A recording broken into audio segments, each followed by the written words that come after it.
What's up, y'all? My name is Christina Similian, and you're watching You've Been Schooled, the place to get your daily dose of sports news. Today we'll be talking about all sorts of things from this year's Super Bowl to last month's March Madness. Stay tuned for this season's hottest highlights.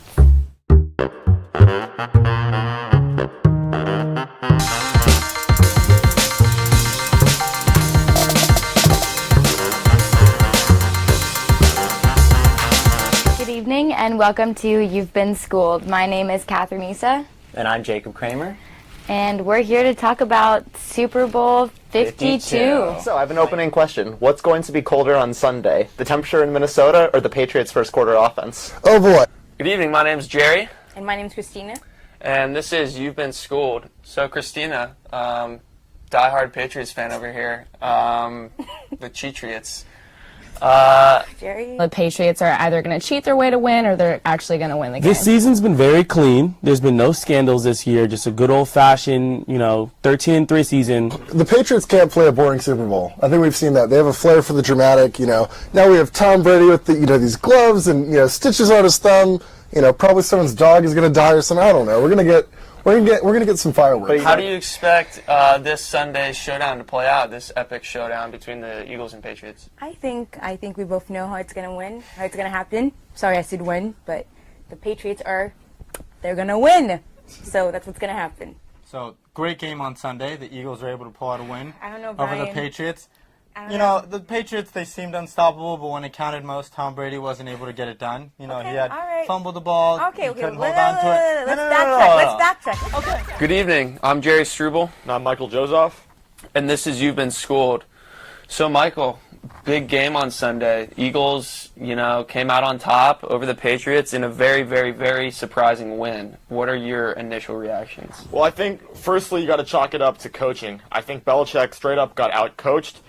We don't really know what the scenario was with Malcolm Butler. There were reports he had an illness. There were reports that he missed his curfew. But for whatever reason, I think that you put your ego to the side and you start your best defensive player in the biggest game of the season. Welcome back to You've Been Schooled. I'm Drew Jones. And I'm Christina Similian. And guess what? What? It's the Final Four. What are your predictions? She's crazy about this, guys. Don't mind her.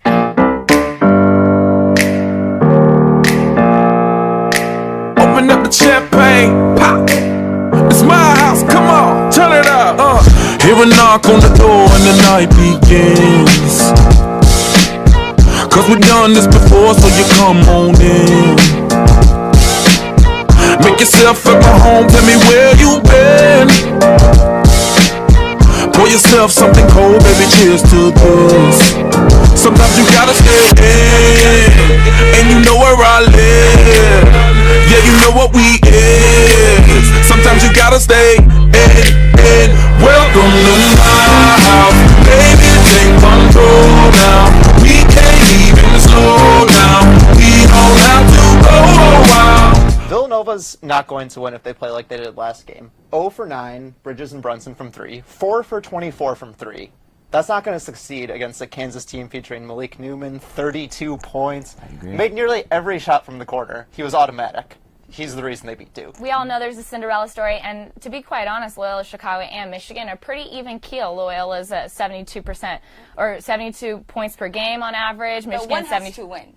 One definitely has to win. It's going to be Loyola. I think Michigan's going to be too much here for. It's got to Loyola get going. It does, but They're an the same thing. unstoppable train. They are, but They just keep Michigan's getting better. Michigan's just too talented. They've got better talent. Loyola's Chicago's every game. They got the story, Every but game. I think Michigan's going to pull it out. But in the other matchup, Villanova and Kansas, I think Villanova is going to get an easy win over Kansas.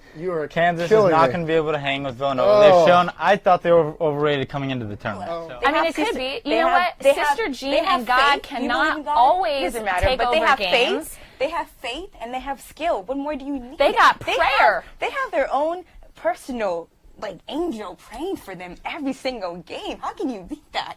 You can't beat that. All the people singing Go Blue, they're also praying to the blue god over there, I'm telling you. What blue god? There's a blue god out there. A blue god, and they're helping them win, and they're going to help them lose. Just like Full disclaimer, I'm a Kansas boy. Grew up in Kansas, mom went to Kansas, all went to Kansas. It's a shame. It's a shame. It's a shame for your team. No place like home. Welcome to You've Been Schooled. I'm Chantel Bushai. And I'm Catherine Issa. And we're talking about the Final Four tonight. So who do you think is going to win, Loyola Chicago or Michigan? I'm really hoping it's Chicago. They're the underdog, and I'm a big fan of the underdog coming in 11th seed. And I'm just interested to see how the game goes. Good afternoon. My name is Jacob Kramer. And I'm Drew Jones. And this is You've Been Schooled. Today we're going to be talking about our predictions for the Final Four and who we thought were going to make the NCAA Finals in the championship game. What were your predictions? I actually was the devil's advocate, and I picked against Sister Jean and Loyola Chicago, and I picked Michigan, and I was right. And I also picked Villanova over Kansas, and I was right. Which game were you more surprised with, though? You know, I have to say that even though I picked Michigan, I was sincerely hoping for Loyola Chicago. So I guess that one kind of surprised me because of the Cinderella story, the whole atmosphere behind the game. Villanova, Kansas really didn't surprise me because they were just cruising through the entire tournament. The thing that surprised me about that game wasn't necessarily their spectacular three-point shooting. It was just showed the whole team was versatile. And I would also agree. I think that the Michigan and Loyola Chicago game was a bigger shock to me. That's just because Mo Wagner played absolutely phenomenally. He joined the elite two other players to score 20 points and 15 rebounds in a game as Hakeem Olajuwon and Larry Bird. Absolutely phenomenal. Did a pretty good job in the championship game, but wasn't enough to pull through with Villanova, unfortunately. And their sixth man. The Red Mamba. That's it. Yeah. Don't they call him Big Ragu? Oh, my goodness. I don't even know how many nicknames I saw, but the Savior, the Hero, the GOAT. Time will tell if Dante DaVincio will make it in the big leagues. And we'll see how Villanova does next year. Jay Wright's got a pretty good squad. Second win in 3 years. Let's go Nova. I know. They're pulling Warriors right now. Strength in numbers, 2 championships, 3 years. Let's see if they'll come back next year, if they'll fall off like the Warriors did this time. Right. Too. March Madness really has a crazy way of making things happen. It was insane. It was really insane this year. But, you know, the fact that a #1 seed still won the tournament despite all these, like, crazy Cinderella stories and bracket buster stories. It's just, yeah, it's interesting. It happens. Well, next year we'll see if our predictions line up. But that's all we have time for today. I'm Jacob Kramer. I'm Drew Jones. And this is You've Been Schooled. Good evening. I'm Jerry Struble. And I'm Mallory Goldfarb. And this is You've Been Schooled. So, Mallory, this weekend we have one of the most exciting golf tournaments coming up of the PGA Tour calendar year. Do we? The Masters Tournament. Who's calling it exciting? I've never heard of it. Pretty much every PGA Tour fan in the universe. Also, it's probably the most exciting tournament in the past 5 years, considering the legend himself, Tiger Woods, is returning. Is he to a the legend? Biggest Is he a game. legend, Jerry? Tell me why he's a legend. Please. Second ever in career majors. He has, I think he's won the calendar Grand Slam twice. Okay, he's a great player. I'll give you that. He's a great player. But remember that time, like, a couple years ago when he was busted for cheating on his wife, tried to sneak out in the middle of the night, like, ran his car into a tree, was out cold for a couple minutes, almost died. You know, just like a couple things that, like, make him the greatest person in the entire world. Hi, and welcome to another episode of You've Been Schooled. My name's Molly. And I'm Mallory. And tonight we have a very special episode. This Friday, we are actually welcoming the 2018 Winter Olympics in South Korea. And unbeknownst to us, not only is this the 2018 Winter Olympics, but it is actually a historical games because, Molly, you want to tell us? It is. I mean, there's so much to unpack here. First, they've got 4 new events for this Winter Olympics.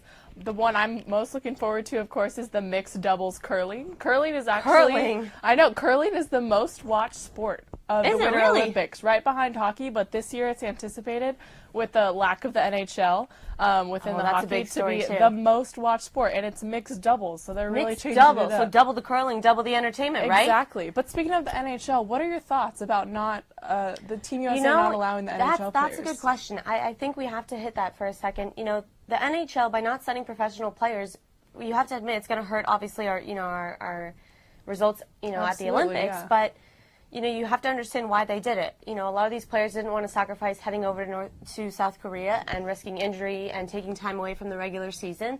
Also, with the IOC not supporting them financially and covering their insurance and travel expenses, how could they afford to travel that far? I mean, my thing is people were coming out of the woodworks to get their players there, and the players themselves wanted to go. I understand that it affects the league and it affects the season and things like that, but part of me selfishly just always wants the best for Team USA and the best people represented. But I mean, I understand, the reasons why, but I mean, there's a lot else to look forward to in this Olympics. It's a lot of Olympics it's a lot of this first is going to be historical games. So there are less than 5 games left for many teams in the NBA, and we're wrapping down, coming to a close. Today we're going to be discussing who we think are going to be making it in the Eastern and Western Conference playoffs. Yeah.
Which 2 teams do you think out of both conferences are going to make it? I think the Cavaliers and the Warriors, because when the Warriors, when they're healthy, they're good.